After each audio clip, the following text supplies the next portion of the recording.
Bismillahirrahmanirrahim. Assalamualaikum warahmatullahi wabarakatuh.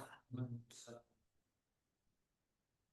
Alhamdulillahi rabbil alamin wa bihi nasta'in ala umurid dunya waddin.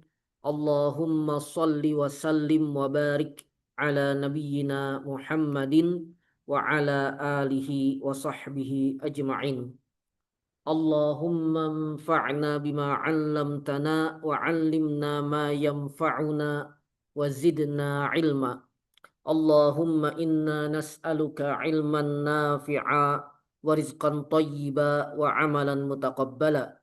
Subhanakallahumma la 'ilma lana illa ma 'allamtana innaka antal alimul hakim.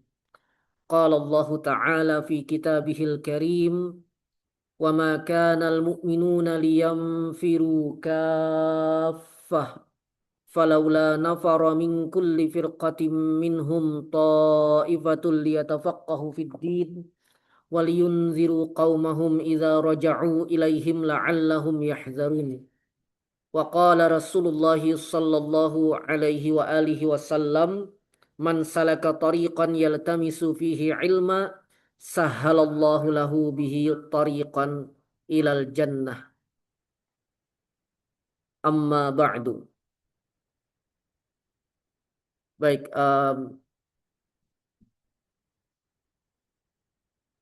ikhwa fillah hafizakumullah. Alhamdulillah kita berjumpa kembali dalam program kajian pekanan Ma'at Al-Mubarak. Dan kita sampai pada materi ketujuh ya. Atau ini sudah pertemuan ke-23 insya Allah. Baik, dan ya kita sudah mempelajari Al-Yaqut An-Nafis di materi ini. Syarat-syarat wudhu. Tersisa bagian Al-Madkhal ila usulil fiqh ya. Al-Madkhal ila usulil fiqh. Pembahasan al-alaqatu baina ilmil fiqhi wal usuli wal jadali wal khilaf, dan ini sebagian juga sudah kita bahas ya. Insya Allah sore hari ini kita akan coba selesaikan. Baik, tapi sebelumnya saya coba sedikit menanggapi beberapa pertanyaan yang sempat diajukan ya. Mungkin saya tanggapi dulu yang pertanyaan yang ada di grup kajian pekanan ya. Uh, Meskipun pertanyaannya agak bebas sih. Padahal idealnya memang sesuai dengan materi yang diajukan, sesuai dengan materi yang kita sampaikan ya. Cuma saya coba tanggapi dulu karena mungkin perlu ditanggapi ya.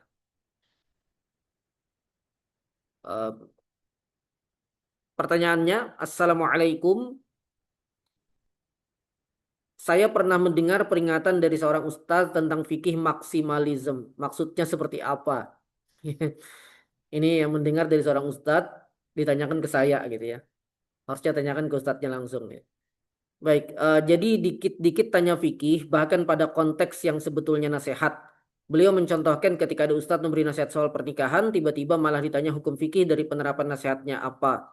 Nah, saya tanyakan bagaimana cara merekonsiliasikan antara fikih maksimalisme itu bahaya dan semua hal ada hukum fikihnya. Beliau jawab bahwa dalam muamalah secara general yang hukumnya halal sampai ada dalil yang melarang. Sebetulnya bagaimana kita menyikapi hal ini? Baik, untuk konteks penanya ini sebenarnya pernah menanyakan hal yang mirip dengan ini ke saya ya. Dan sudah pernah saya tanggapi tapi bukan di forum kajian pekanan. Ya, pernah saya tanggapi tapi bukan di forum kajian pekanan. Cuma di sini saya coba tanggapi lagi ya, karena dia tambahkan konteks di sini ya. Jadi ada ustadz yang menyampaikan bahwa fikih maksimalisme itu istilah siapa ya? Fikih maksimalisme itu bahaya gitu. Saya tidak tahu ya ini istilah dari siapa ya, tapi um, intinya sebenarnya yang dia maksud itu terlalu sering bertanya. Terlalu sering bertanya itu tidak baik. Tapi dia juga memahami bahwa semua hal itu ada hukum fikihnya. Ya. Bahwa setiap af'al itu memang ada hukum fikihnya atau terikat dengan hukum syara'. Al aslu fil af'al at-taqayyud bil ahkam asy-syar'iyyah. Ya. asal dari setiap perbuatan itu terikat dengan hukum syariat atau bukan al aslu ya, al af'al ya, semua perbuatan itu terikat dengan hukum syariat gitu. Nah, lalu bagaimana cara menghubungkan ini gitu. Saya jawab dulu bagian ini, nanti saya hubungkan dengan konteks yang dia tanyakan. Eh, dan ini mengulangi jawaban saya ya. Tentu dengan redaksi yang mungkin tidak sama persis ya. Eh, mengulangi jawaban saya atas pertanyaan yang bersangkutan juga. Bahwa perlu dibedakan bahwa memang kaidahnya adalah setiap perbuatan kita itu terikat dengan hukum syariat. Ya. Sehingga la yajuzu li ahadin ya, tidak boleh bagi siapapun melakukan suatu perbuatan tanpa memahami hukum dari perbuatan itu sebelumnya. Makanya kalau kita belajar eh, pembahasan hukum ilmu syar'i kan ada fardu ain ya. Belajar ilmu syar'i itu fardu ain pada pembahasan fikih. Nah, cuma yang sering orang lupa adalah atau sering orang luput adalah apa batas fardu ain pada fikih itu. Nah, jawabannya batasannya itu tidak sama tiap orang, ya. Tapi tentu ada batas minimal. Batas minimal misalnya adalah sholat 5 waktu, ya. Maka wajib belajar fikih sholat 5 waktu. Karena apa? Karena setiap kita tiap hari sholat 5 waktu. Dan karena syarat sholat 5 waktu itu adalah toharoh, maka kita juga perlu belajar misalnya wajib belajar misalnya cara wudhu, izalatun najasah, kemudian juga mandi janabah, kemudian juga untuk perempuan tentang haid ya dan nifas gitu misalnya. Dan turunannya adalah istihadah. Kemudian yang juga wajib puasa Ramadan misalnya wajib belajar gitu ya. Nah, bedanya untuk sholat 5 waktu dengan wajib puasa Ramadan, misal seseorang baru masuk Islam nih. Hari ini jam 11 pagi seseorang masuk Islam. Kapan sholat terdekat yang akan dia kerjakan? Sholat zuhur. Maka dia wajib belajar fikih sholat zuhur sebelum sholat zuhur itu wajib padanya. Sebelum jam itu wajib dia belajar. Tapi saat ini kita bulan Rabiul Awal. Ramadan masih lama. Apakah saat ini dia wajib belajar fikih puasa Ramadan? Jawabannya belum. Dia baru wajib ain, baru fardu ain belajar fikih puasa Ramadan di akhir Sya'ban. Karena apa? Karena saat itulah waktu mendesak dia untuk mempelajarinya. Nah, demikian juga haji wajib ain mempelajarinya bagi yang akan berangkat haji. Jadi misalnya kalau sudah dapat giliran ini, tahun depan misalnya akan berangkat haji, maka sebelum berangkat dia wajib belajar manasik haji. Tapi bagi kita yang belum, jadwalnya masih panjang atau bahkan belum daftar, ya, itu tidak wajib ain belajar fikih haji. Zakat juga demikian, ya. Muamalah demikian. Pernikahan itu wajib bagi siapa? Belajar fikih pernikahan, belajar syarat dan rukun nikah, belajar bagaimana mengelola pernikahan. Siapa yang wajib ain mempelajarinya adalah orang yang akan sesegera mungkin menikah. Ya. Misalnya seminggu lagi dia menikah. Nah, maka saat itulah dia wajib belajar. Ya, dia wajib belajar. Sebelum itu tidak wajib. Nah, itu sifat fardu ain pada fikih. Artinya, setiap orang yang akan melakukan satu perbuatan, bahkan meskipun perbuatan itu tidak sampai wajib, ya, dia wajib mengetahui hukum dari perbuatan itu dan bagaimana ya tata cara dan segala macamnya. Jadi eh, itu maksud dari setiap perbuatan itu ada hukum syariatnya di dalamnya gitu ya. Dan hukum syariat itu terkait dengan perbuatan. Ya. Hukum syar'i itu khitab ya dari Allah tabaraka wa taala yang terkait dengan perbuatan mukallaf gitu ya. Jadi terikat semuanya. Tapi tadi dengan perincian seperti itu. Nah, lalu apa hubungannya dengan istilah yang disebutkan fikih maksimalisme ini? Ya sebenarnya tidak berhubungan secara langsung gitu ya. eh jadi saya paham tipikal penanya dan juga mungkin yang serupa. Kadang-kadang memang orang itu bertanya karena penasaran, karena pengen memperdebatkannya, karena ya macam-macam gitu. Nah, hal semacam itu tidak selalu baik, apalagi bagi orang awam, apalagi bagi orang awam. Karena apa? Karena tugas orang awam itu kan mempelajari apa yang wajib baginya, ya, baik dengan bertanya atau hadir di majelis, ini dia belajar gitu. Kemudian setelah itu dia amalkan. Tugas orang awam begitu, sederhana. Makanya menjadi awam itu sederhana, enak, ya, enak menjadi orang awam itu. Nah, lalu pertanyaannya, untuk apa dia bertanya banyak hal yang tidak terkait dengan dirinya? Itu hanya akan menumpuk informasi, membebani orang yang ditanya, dan juga ya mungkin akan mengarah pada perdebatan. Kadang-kadang kan ketika dia tahu banyak tapi sebenarnya proses memahaminya tidak dia pahami karena usul dan kawaidnya dia tidak pernah belajar gitu. Adillah dalil-dalilnya dia tidak pernah belajar. Penalarannya dalam usul fikih dia tidak pernah belajar toh orang awam. Tapi kemudian dia tahu banyak hal gitu karena banyak bertanya. Maka bisa jadi dia akan membawanya ke ranah perdebatan yang itu sebenarnya bukan lahan dia, ya. Karena perdebatan itu, munazarah itu boleh bagi yang ahli. Nah, jadi orang yang terlalu banyak bertanya perkara agama pada hal-hal yang tidak penting baginya, ya, pada hal yang tidak penting baginya, itu bukan sesuatu yang bermanfaat, ya, bukan sesuatu yang bermanfaat. Dan itu bisa masuk ke dalam sabda Nabi SAW, min husni islamil mar'i tarkuhu ma la ya'ni. Salah satu tanda kebaikan seorang muslim adalah meninggalkan hal yang tidak bermanfaat baginya. Termasuk banyak bertanya itu tidak bermanfaat sebenarnya. Baik. Em, jadi bagaimana mengkorelasikan? Ya korelasinya sederhana sekali. Bahwa setiap perbuatan memang terikat dengan hukum syariat. Hanya saja kita tidak diwajibkan untuk mengetahui itu semua. Lebih-lebih orang awam. Apa yang wajib dia ketahui? Yang wajib dia ketahui adalah yang akan dia amalkan. Di luar itu dia tidak perlu tahu. Tidak perlu tahu gitu. Dia tidak perlu istighal dengan itu gitu. Dia tidak perlu tahu apa hukumnya makan apa misalnya terenggiling laut misalnya kalau ada gitu ya. Ada seorang ulama ketika ditanya makanan-makanan begitu dia katakan, ayam di daerahmu masih ada atau tidak?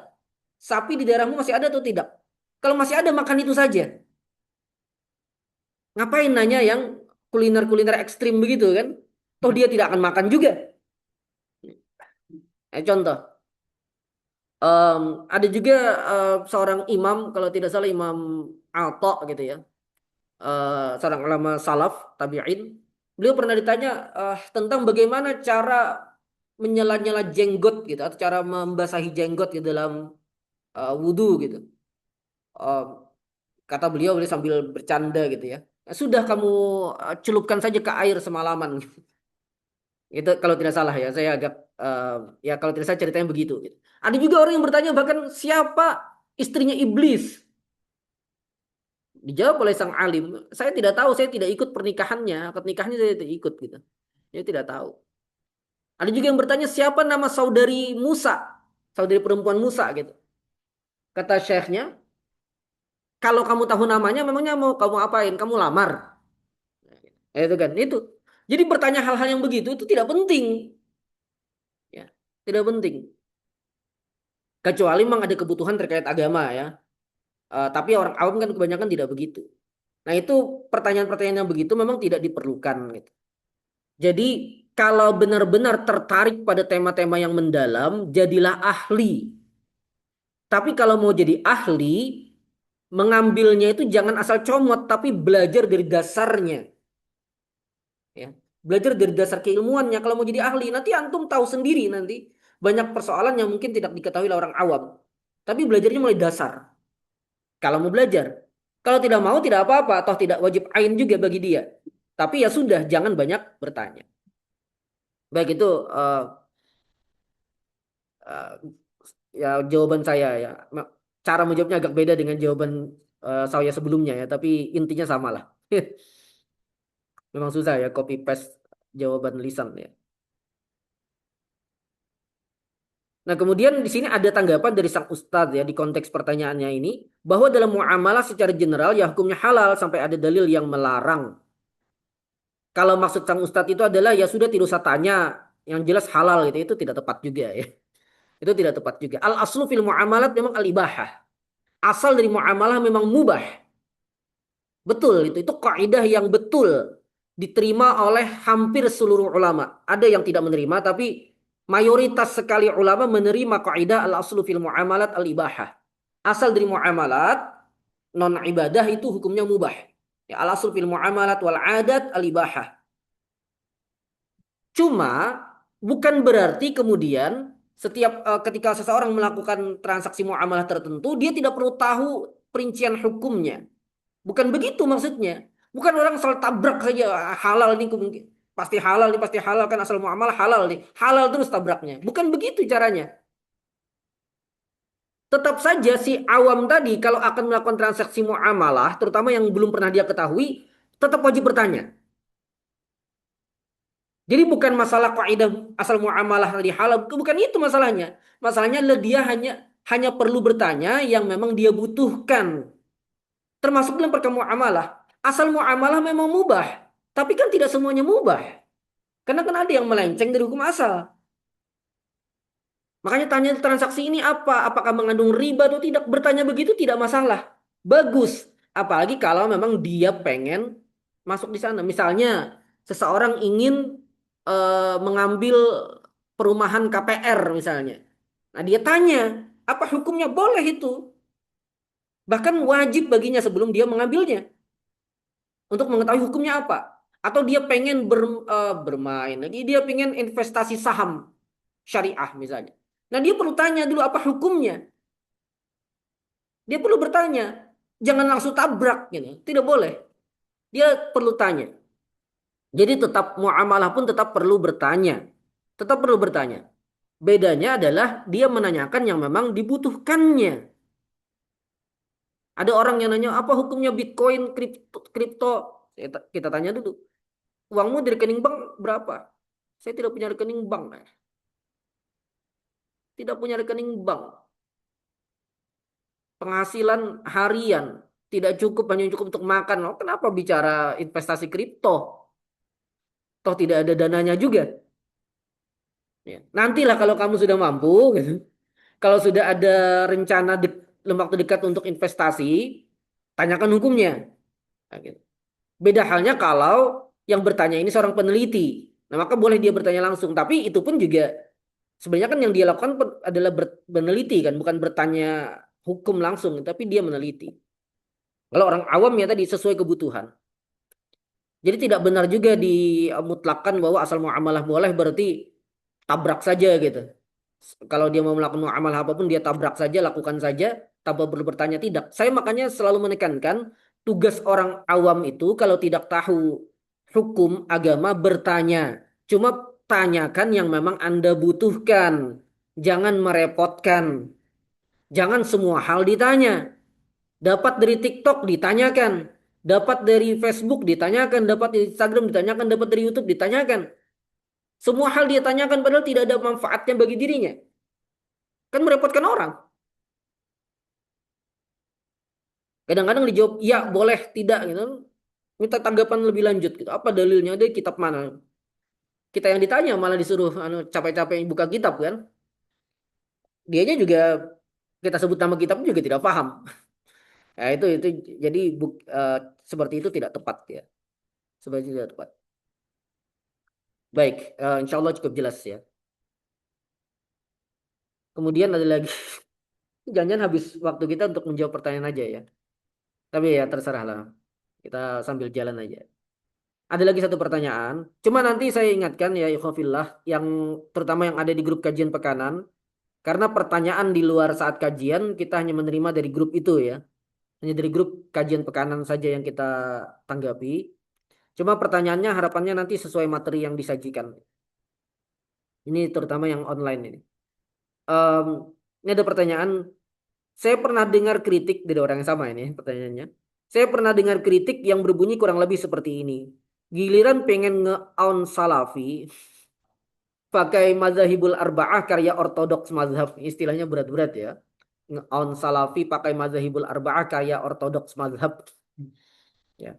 Maksudnya kalau giliran pengen dalam tanda petik menyerang gitu ya. mengkritisi Salafi, ada orang atau kelompok yang pakai mazhab yang empat gitu. Seperti ya orang yang mengikatkan diri pada mazhab gitu.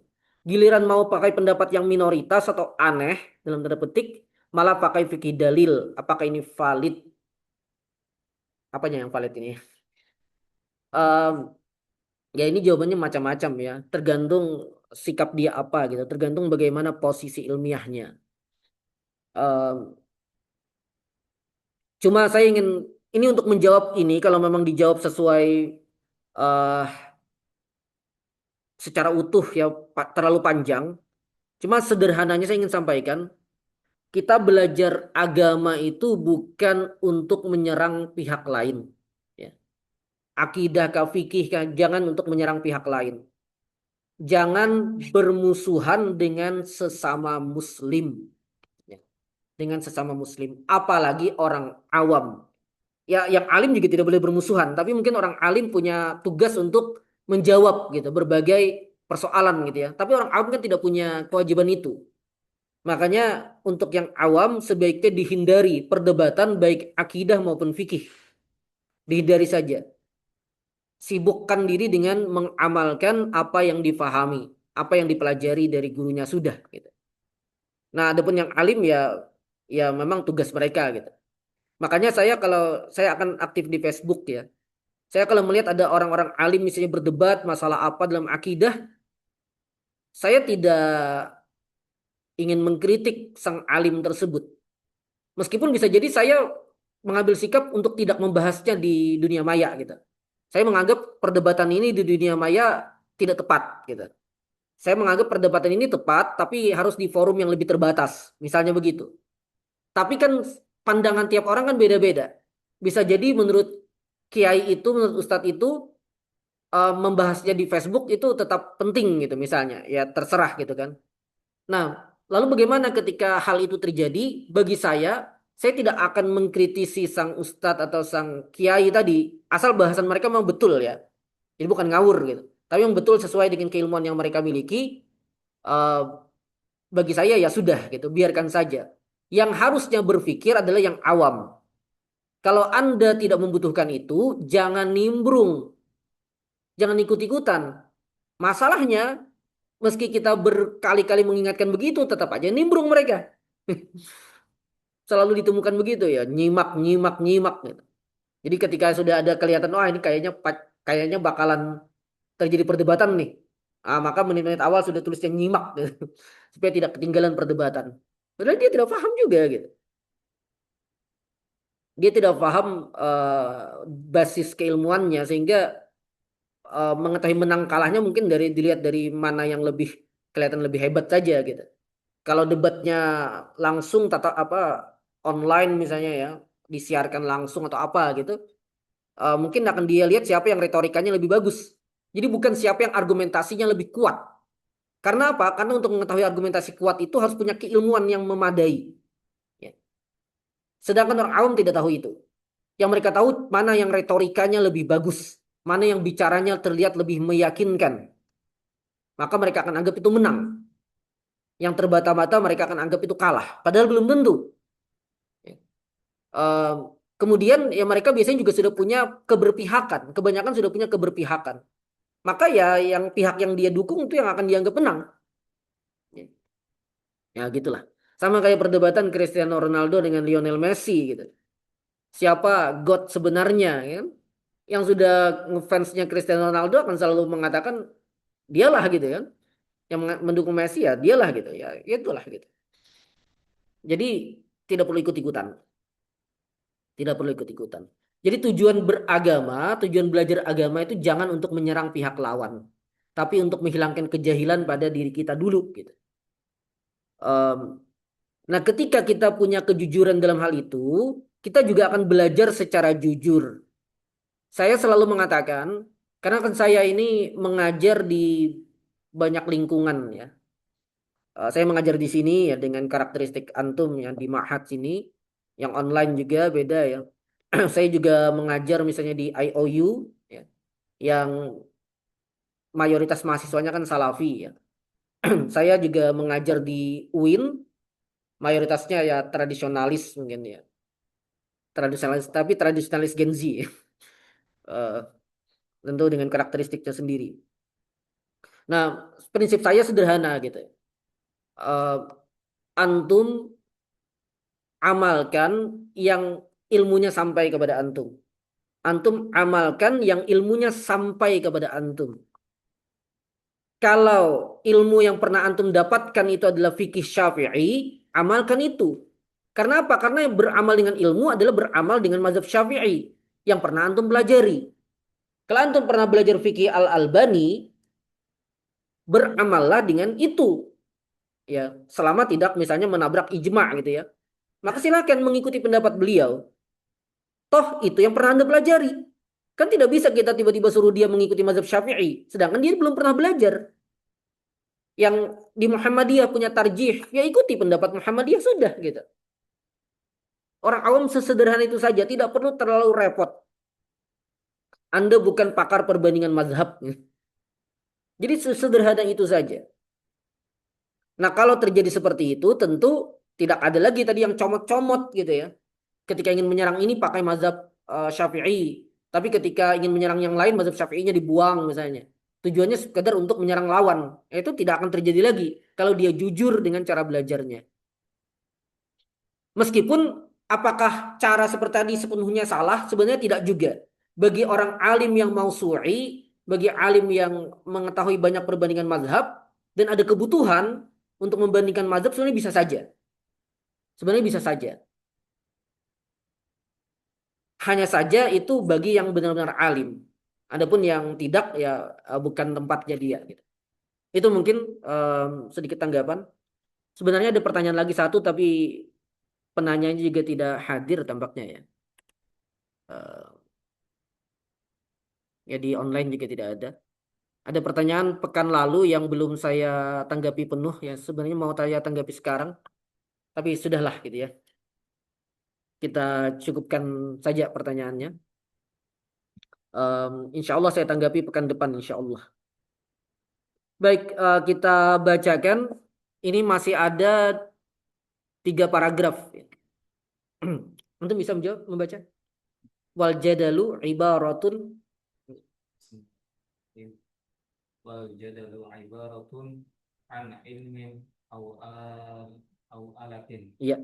Yutawassalu biha Iya. ila fatlin. Ila fatlil khasm. Fatlil khasmi. Iya. An ra'yihi ila ghairihi bitadili. Iya.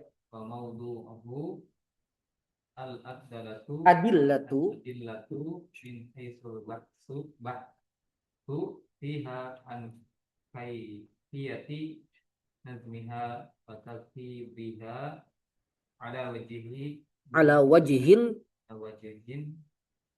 yusalu yusilu ila izharid da'wa wan wan qita'il khasmi.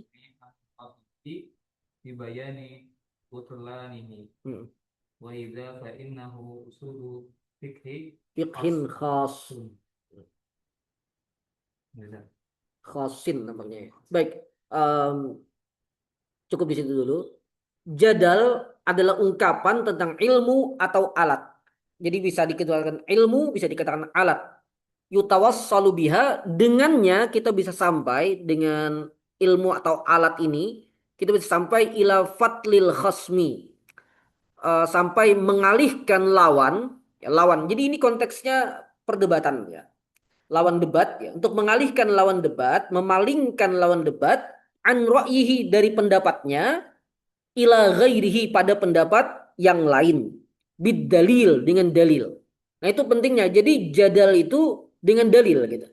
Jadi ilmu atau alat ya bisa dikatakan metode juga yang dengannya kita bisa mengalihkan lawan dari pendapatnya. Jadi membuat lawan ini meninggalkan pendapatnya sendiri menuju pendapat yang lain, itu pendapat si yang mendebat ini ya. Tapi dengan ya dengan dalil. Jadi bukan dengan sekadar retorika belaka. Ya. Bukan sekadar retorika belaka. Yang menggunakan retorika belaka itu kalangan sofisme ya. Jadi mereka tidak mementingkan kebenaran. Mereka tidak mementingkan kebenaran, yang penting bagi mereka adalah bagaimana mereka bisa berdebat gitu. Sedangkan di sini tujuannya adalah untuk sampai apa argumennya adalah dengan dalil gitu. Jadi harus ada dalil yang memang kokoh gitu. Meskipun ya sebagaimana pekan lalu saya sampaikan, konteks jadal khilaf ini kan berkembang pesat di periode kelima fikih ya. Kalau mengikuti Khudari Bek ya, penelitian Khudari Bek itu di periode kelima pasca empat mazhab. Jadi memang ada tujuan untuk membela mazhab masing-masing. Jadi ada tujuan intisar lil mazhab ya, membela mazhab. Ada tujuannya ke situ. Tapi tetap saja meskipun ada motivasi, jadi tidak sepenuhnya al-wusul ilal haq. Dan ini juga yang dikritik oleh Imam Al-Ghazali dalam Ihya Ulumuddin ya. Beliau itu beliau meskipun secara keilmuan kan beliau mengakui bahwa munazarah itu tidak haram secara mutlak gitu. Bahkan dia ya bisa sampai fardu kifayah. Tapi beliau memberi banyak rambu-rambu. Ada 8 ketentuan yang harus dipenuhi dalam munazarah baru ia munazarah yang benar gitu. Dan ketentuan itu sulit sekali untuk diterapkan ya. Termasuk diantara yang beliau katakan pihak pendebat tidak boleh mukallid. Karena mukallid tidak akan mengubah pendapatnya. Tidak akan mengubah pendapatnya. Jadi yang berdebat itu haruslah pihak yang bisa secara mandiri mengubah pendapatnya sendiri. Paham ya? Makanya kalau ada orang yang secara jelas mengatakan saya Asy'ari dan saya akan hidup sampai mati menjadi Asy'ari. Satunya lagi mengatakan saya adalah Salafi gitu. Dan saya akan sampai mati jadi Salafi, maka dua pihak ini kalau menurut standar Imam Al-Ghazali tidak berhak berdebat. Tidak berhak berdebat.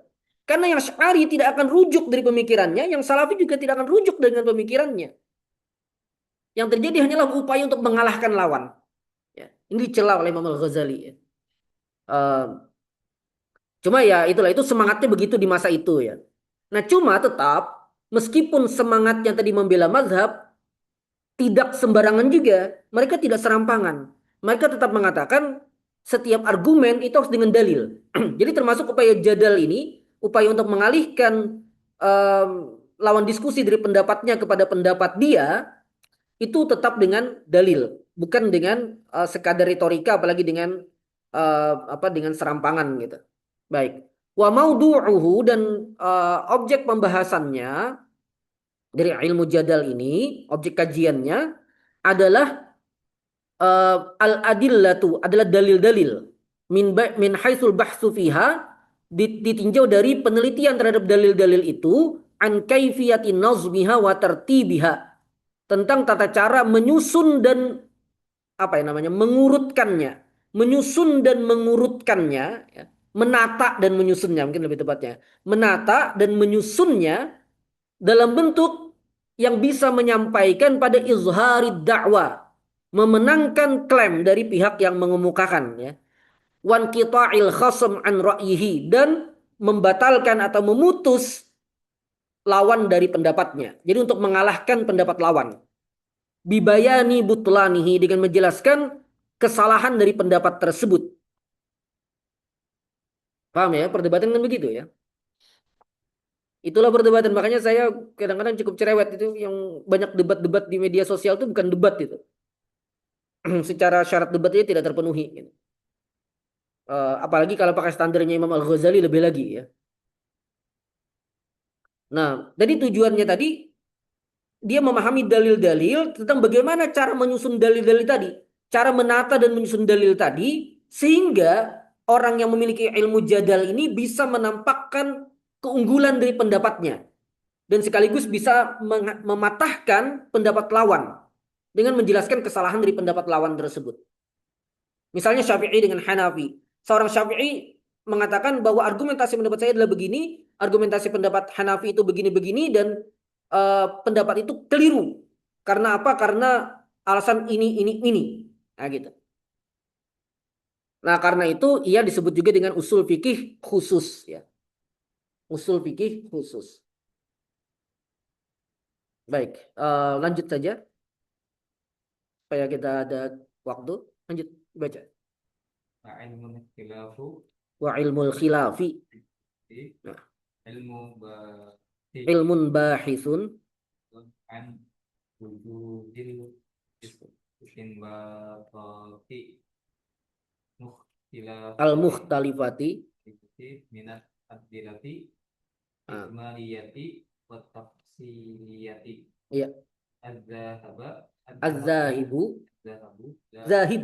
zahib Hmm. illa kulli minha Qaifatun ta'ifatun minal ulama, minal ulama ulama'i. wa faidatuhu Hmm. wal Daf'u syukuki, syukuki anil madhhabi ya, wa uha, iqaduha fi madhhabil mukhalif, mukhalif fil mazhabil mukhalif. mukhalif wa alaihi fal jadalu Hmm. bahtu Bahsun bahtun an mawadil mawadil adillatil khilafiyah khilafiyati, wal khilafu ya, wal khilafu bahsun an an suwariha. fihi an khilafi wa kullu Fal khilafiyah huwa kullu hafizin hafidin li qawli imamihi yuridu yuridu ta'yiduhu ta'yidahu. ta'yidahu. Baik, cukup. Sekarang ilmu khilaf. Jadi tadi ada ilmu jadal, sebelumnya ilmu fikih, ilmu usul, ilmu jadal, ilmu khilaf. Ilmu khilaf adalah ilmun bahithun, ilmu yang membahas tentang wujuhil istimbatatil mukhtalifah, tentang bentuk-bentuk istimbat yang berbeda-beda, ya, penggalian hukum yang berbeda-beda karena perbedaan mazhab, ya. Minal adillatil ijmaliyati wa tafsiliyah, dari dalil-dalil ijmali dan tafsili, ya. Az-zahib ila kullim minha ta'ifatun minal ulama, yang dipegang masing-masing dari dalil-dalil itu atau dari apa namanya, dari wujuhil istimbatat tadi, ya, eh, sekelompok ulama. Bahasa mudahnya dia ilmu yang membahas tentang eh, argumentasi dan dalil-dalil dari masing-masing mazhab, gitu. Dari masing-masing mazhab. Jadi mazhab ini bagaimana sih usul fikih mereka, bagaimana mereka berdalil dan seterusnya. Mazhab ini bagaimana gitu. Itu ilmu khilaf. Paham ya sampai situ ya? Wa faidatuhu, nah sini faedahnya, faedahnya adalah daf'u syukuk anil mazhab. Ya. Adalah menghilangkan atau menolak keraguan-raguan tentang mazhabnya sendiri. Wa iqa'uha fil mazhabil mukhalif, dan meletakkan keraguan-raguan tadi, kebimbangan tadi pada mazhab lawan.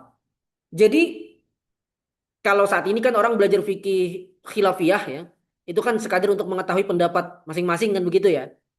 Nah, di masa lalu pembahasan khilaf ini memang mempelajari bagaimana dalil-dalil dari masing-masing mazhab, tapi tujuannya untuk membela mazhabnya sendiri, untuk membela mazhabnya dan sekaligus untuk menunjukkan kelemahan pendapat mazhab lawan. Jadi seseorang misalnya mempelajari bagaimana argumentasi Hanafi misalnya, untuk membantah pendapat mazhab Hanafi tersebut. Ya, baik, cukup jelas ya. Em,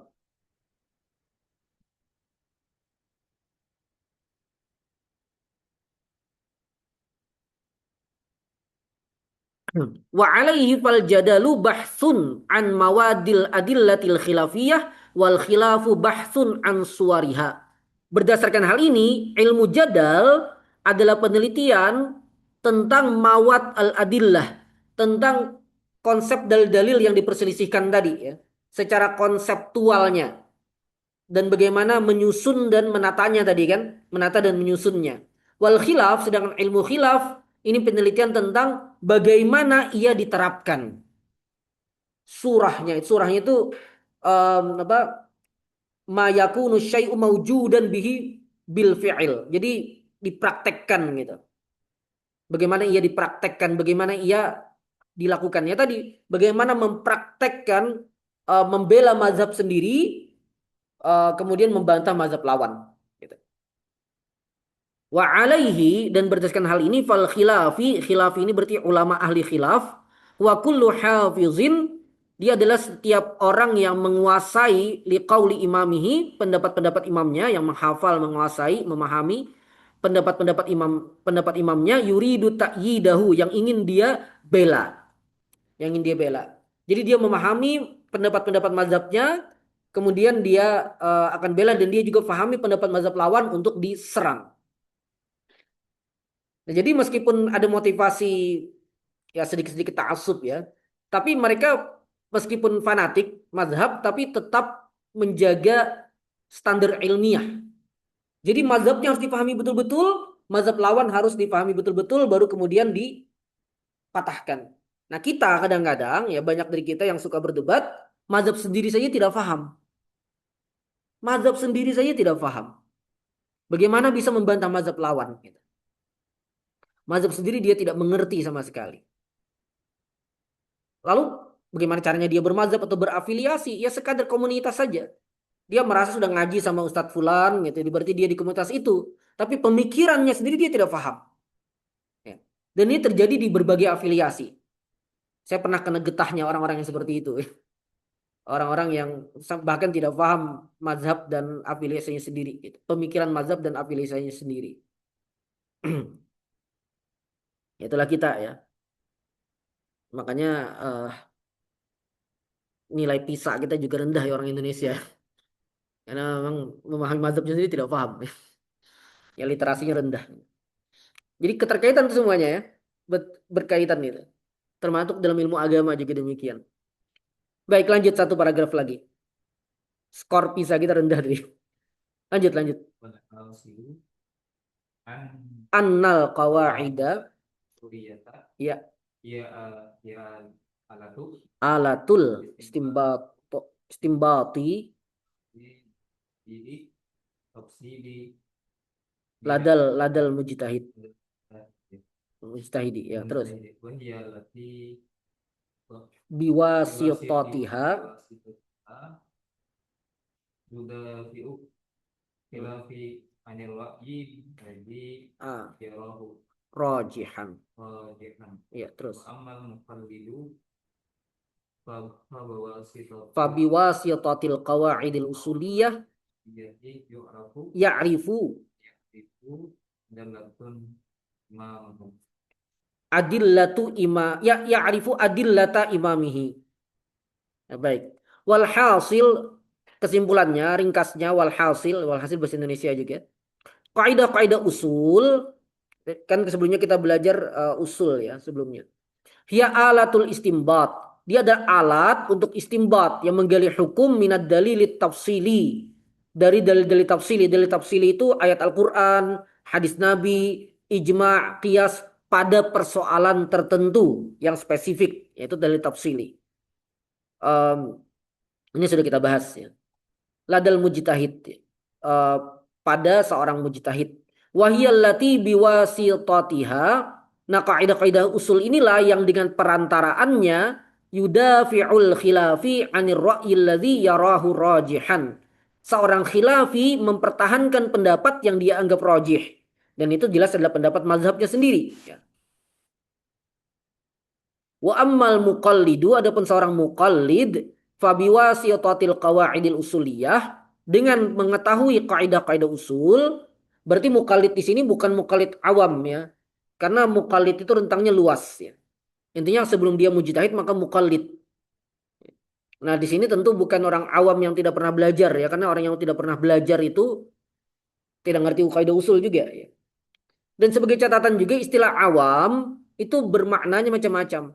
Di sebagian ulama usul fikih, awam itu ada semua selain mujtahid. Makanya ahli hadis ke ahli tafsir kah, tapi bukan ahli ijtihad, masuk ke dalam cakupan orang awam. Nah, cuma kalau saya menyebutkannya ini dengan makna yang lain ya. Awam yang dimaksud di sini adalah yang bukan thalabatul ilm, yang bukan penuntut ilmu. Jadi orang kebanyakan biasa gitu. Itu yang saya sebut tadi muqallid awam. Yuk kembali wa ammal muqallid fa biwasitatil qawaidil usuliyah dengan perantaraan kaidah usul dia ya'rifu adillata imamihi dia mengetahui dalil-dalil yang digunakan oleh imamnya dan bagaimana menggunakan dalil tersebut. Itu penting ya. Bagaimana menggunakan dalil tersebut. Jadi dia tahu cara istidlal dengan dalil itu. Bukan sekadar tahu dalilnya disebutkan. Makanya kadang-kadang kita bisa katakan orang yang benar-benar tidak faham metodologi keilmuan semacam ini, kaidah usul tidak faham, nahwu sharaf tidak mengerti, banyak hal tidak faham. Kemudian di pengajian disebutkan perkara ini hukumnya A berdasarkan dalil ayat Al-Qur'an ini, hadis ini gitu. Dia sebenarnya sama sekali tidak paham itu. Jadi menyebutkan dalil kepadanya dengan tidak menyebutkan dalil hampir sama saja.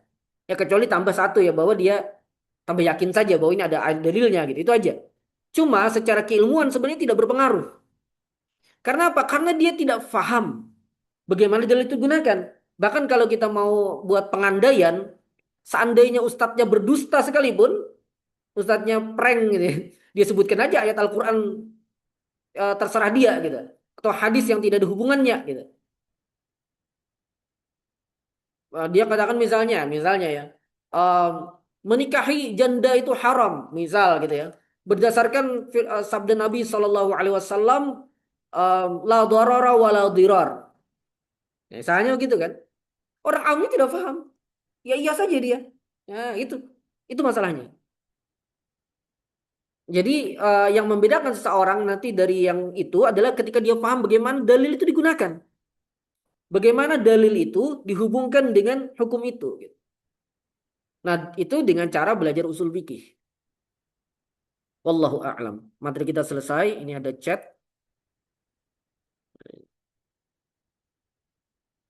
Ada pertanyaan ini. Ada Ustaz Rahmi ini bertanya. Ustaz Rahmi, ada pertanyaan antum yang tadi rencana saya jawab, tapi karena antum tidak hadir di sini ya kita tundalah jawabannya. Juga waktunya juga tidak sempat. Ya.